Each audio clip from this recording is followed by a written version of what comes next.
ফাইনালে যাওয়ার লক্ষ্যে আজ নেপালের বিপক্ষে সাফ অনূর্ধ্ব-20 চ্যাম্পিয়নশিপের সেমিফাইনালে মাঠে নামে বাংলাদেশ। ম্যাচের শুরু থেকেই আক্রমণ করতে থাকে রোনান সুলিভানের বাংলাদেশ। ম্যাচের 6 মিনিটেই বড় সুযোগ আসে দলের কাছে। মোর্শেদের পাস থেকে একদম ফ্রি চান্স পায় ফয়সাল, তবে সে শট ঠিকমতো নিতে পারেনি। শট যেমন দুর্বল ছিল তেমনি শট ছিল অফ পোস্টে, তবে বল জালে জড়াতে বেশি সময় নেয়নি যুবরা। 10 মিনিটে মোর্শেদ আলীর ফার পোস্ট করা এক অসাধারণ ক্রসে বল জালে জড়ান মানিক। 1-0 গোলে এগিয়ে যায় বাংলাদেশ। 2 মিনিট পরেই মিঠুনের অসাধারণ স্কিলের মাধ্যমে ডিবক্সে বল পায় রোনান সুলিভান। এরপর গোলকিপারকে বোকা বানিয়ে সেই বল জালে জড়ায় সে, তবে অফসাইডের ফাঁদে বাতিল হয় সেই গোল। এরপর ক্ষণে ক্ষণে আক্রমণে ওঠে নেপাল, বেশ কয়েকটি সেট পিস অর্জন করে, তবে সলিড ছিলেন বাংলাদেশের কিপার ইসমাইল মাহিন। বাংলাদেশও কম না, বারবার বল পজিশন ধরে অ্যাটাক উঠতে থাকে। 37 মিনিটে মোর্শেদের নেওয়া শট পোস্টের বাইরে দিয়ে চলে যায়। এরপর 43তম মিনিটে আবারও নেপালের জালে বল জড়ান মানিক, তবে এবারও বাতিল হয় গোল। কিপারের সাথে রোনারের ধাক্কা লাগার কারণে ফাউল ধরা হয়। তবে প্রথম হাফের শেষ দিকে গোল পরিশোধ করার প্রাণপণ চেষ্টা করে নেপাল।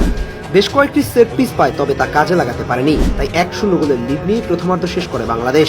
দ্বিতীয় হাফের শুরু থেকে নেপাল আক্রমণ চালানোর চেষ্টা করে, বারবার আক্রমণ চালাতে থাকে বাংলাদেশও সুযোগ বুঝে নিজেদের কন্ট্রোলে নেওয়ার চেষ্টা করে গেমকে। তবে কিছুক্ষণ পরেই দুঃসংবাদ আসে বাংলাদেশের।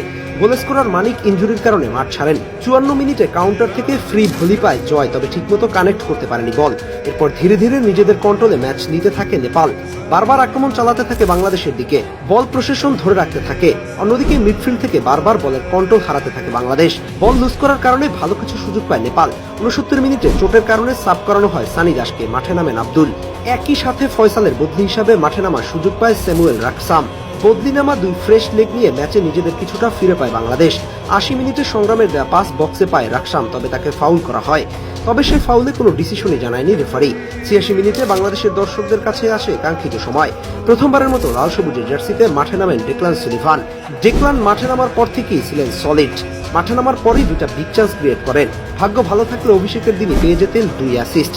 শ্রী সুমন খুব সহজ সুযোগ মিস করেন ডেকলানের বাড়ানো বল থেকে। তবে ম্যাচে দুই দলই আর কোনো গোল করতে পারেনি। তাই 1-0 গোলের জয় নিয়ে প্রথম দল হিসেবে সাফ অনূর্ধ্ব-20 চ্যাম্পিয়নশিপের ফাইনালে পা রাখে বাংলাদেশ। দ্বিতীয় সেমিফাইনালে জয় দলের বিপক্ষে ফাইনালে দেখা হবে রোনান ডেকলানদের। ফাইনালের জন্য শুভকামনা রইল বাংলাদেশের যুবাদের জন্য।